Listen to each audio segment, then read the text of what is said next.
সবার আগে জানতে হবে মন কিসে ভালো থাকবে, মন কি চায়। নিজের মনটা যদি পরিপূর্ণ থাকে তাহলে নিজেকে ভালো রাখা খুব সহজ। আগে নিজে ভালো থাকুন, তারপরে সবাইকে ভালো রাখুন। আসসালামু আলাইকুম, welcome back to my channel. কেমন আছেন সবাই? আশা করছি কাছেও দূরে যে যেখানে আছেন আল্লাহর অশেষ মেহেরবানিতে সবাই ভালো আছেন। আমরাও আলহামদুলিল্লাহ আপনাদের দয়ায় বেশ ভালো আছি। প্রতিদিনের মতো নতুন আরও একটি ভিডিও নিয়ে এসেছি আপনাদের মাঝে ব্লগ আকারে শেয়ার করার জন্য। আশা করছি আপনাদের ভালো লাগবে, আর যদি ভালো লেগে থাকে প্লিজ ভিডিওটি শুরু করার আগে একটি লাইক দিয়ে দিবেন। আমি ভিডিওটি শুরু করেছিলাম দুপুর থেকে। দুপুরে গোসল করার পর থেকে ভিডিওটি স্টার্ট করেছিলাম। দুপুর বললেও ভুল হবে, একরকম বিকেলই হয়ে গিয়েছিল। আসলে সকাল থেকে অনেক কাজ করেছিলাম। আজ কাজ করার সময় আমি ক্যামেরাটা অন করতে পারিনি, যার কারণে একদম গোসল করে এসে ক্যামেরাটা অন করেছি। গোসল করে কাপড় মেলে নিলাম আর ব্যালকনিতে একটু গাছ নাড়াচাড়া করলাম। আমার শখের বাগান, শখের গাছগুলো। এদিকে বিছানাটা গুছিয়ে নিলাম, চাদরটা আমি উঠিয়ে নিয়েছি, যেহেতু কাজের খালা আসবে তো ভাবলাম চাদরটা চেঞ্জ করে ভিজিয়ে রেখে দেই, তাহলে খালা এসে ধুয়ে ফেলবে। এখন চলে এসেছি কিচেনে। বাজার গুছানো থেকে শুরু করে রান্নার প্রিপারেশান নিচ্ছি, যদিও এটা পরের দিন ছিল। আমার আজকের ভিডিওটা 2 দিনের হবে, 2 দিন মিলিয়ে আমি ভিডিওটা সাজিয়েছি। তো এদিকে আমার কিছু মাছ বাজার এনেছে, মাছগুলোকে আমি গুছিয়ে রেখে রান্নাবান্না করে নিব। একটা বড় পাঙ্গাস মাছ আর সাথে চিংড়ি মাছ আর ইলিশ মাছ আনা হয়েছিল। তো মাছগুলোকে আমি অফ ক্যামেরায় একদম ক্লিন করে নিয়েছি। চিংড়ি মাছগুলো ওর বাবাই কেটে দিয়েছে, আর ইলিশ মাছ আমি একটা কেটে নিয়েছি ভাজি করব বলে, আর 2টা আমি আস্তই রেখে দিয়েছি, যেটা অফ ক্যামেরায় রেখেছি। চিংড়ি মাছটা আমি লবণ হলুদ দিয়ে মাখিয়ে রেখে দিলাম, আর এদিকে আমি ইলিশ মাছটা ভাজতে দিয়ে দিয়েছি। অলরেডি ভাজা হয়ে গিয়েছে, আমি একটু লাল লাল করে কড়া করে ভেজে নিয়েছি। এখন আমি কুচানো পেঁয়াজ, কাঁচামরিচ ফালি আর ধনেপাতা লবণ হলুদ দিয়ে চটকে মেখে মাছের মধ্যে দিয়ে দিলাম, আর তার সাথে একটু বাটি ধোয়া পানি দিলাম। পানি দেওয়ার কারণ হচ্ছে পানিটা দিলে মাছটা যে মুচমুচে করে ভাজা হয়েছে তখন মাছটা ভিতর থেকে সফট হয়ে আসবে, আর পেঁয়াজটাও নরম হবে, খেতে ভালো লাগবে।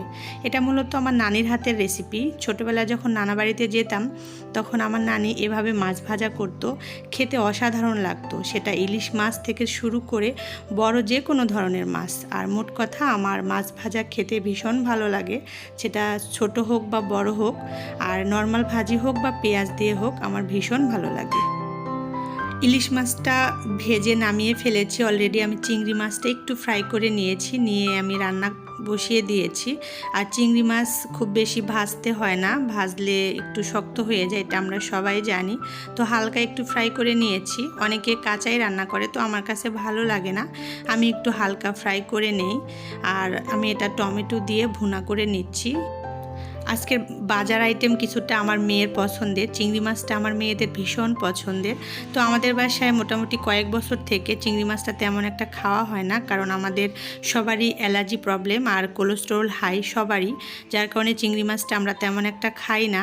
তো আজকে মেয়ের আবদারে চিংড়ি মাছটা রান্না করা হলো বাজার থেকে নিয়ে এসে। আসলে মেয়ে বলছে চিংড়ি মাছ খাবে, তো ওর বাবা আর আমি আপত্তি জানিয়েছিলাম। তো সেখানে মেয়ে কি বলেছে জানেন? বলছে তোমরা যখন গরুর মাংস বা ইলিশ মাছ খাও তখন তোমাদের অ্যালার্জি বা কোলেস্ট্রলের সমস্যা হয় না, আমার চিংড়ি মাছ খেলেই শুধু হয়। আসলে এই কথাটা শুনে আমরা হতভম্ব হয়ে গিয়েছিলাম। তাই আমি ওর বাবাকে বললাম, যাও চিংড়ি মাছ নিয়ে আসো, মেয়েকে রান্না করে দেই। রান্নাবান্না শেষ করে অলরেডি বাইরে চলে এসেছি। আপনাদেরকে বলতে ভুলে গিয়েছিলাম, আজকে অনেক দ্রুত রান্না করেছিলাম একটু বাইরে আসার জন্য।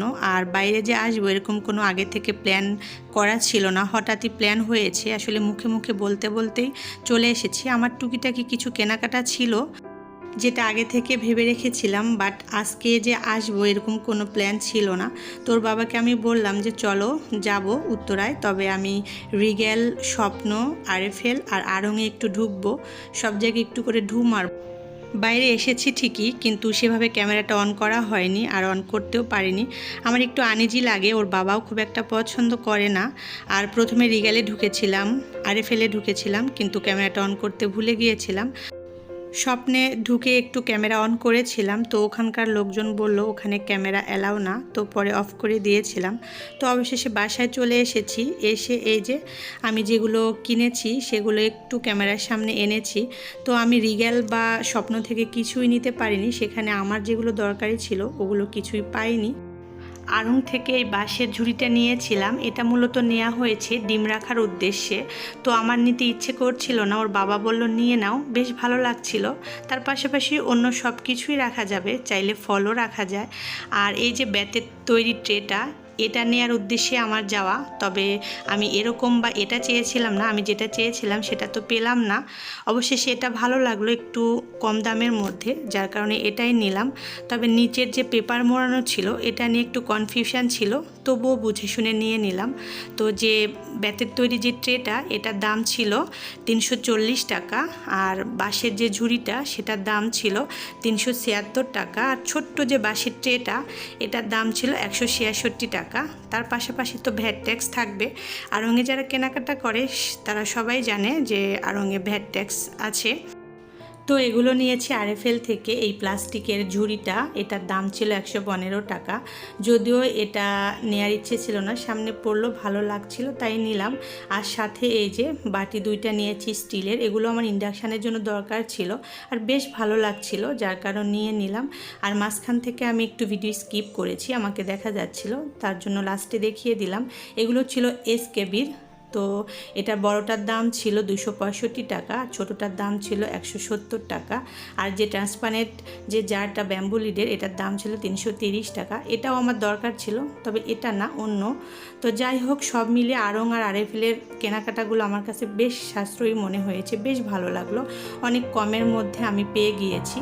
তো সবাই ভালো থাকবেন, সুস্থ থাকবেন, আমাদের জন্য দোয়া করবেন। পরে আবার দেখা হবে। আল্লাহ হাফেজ।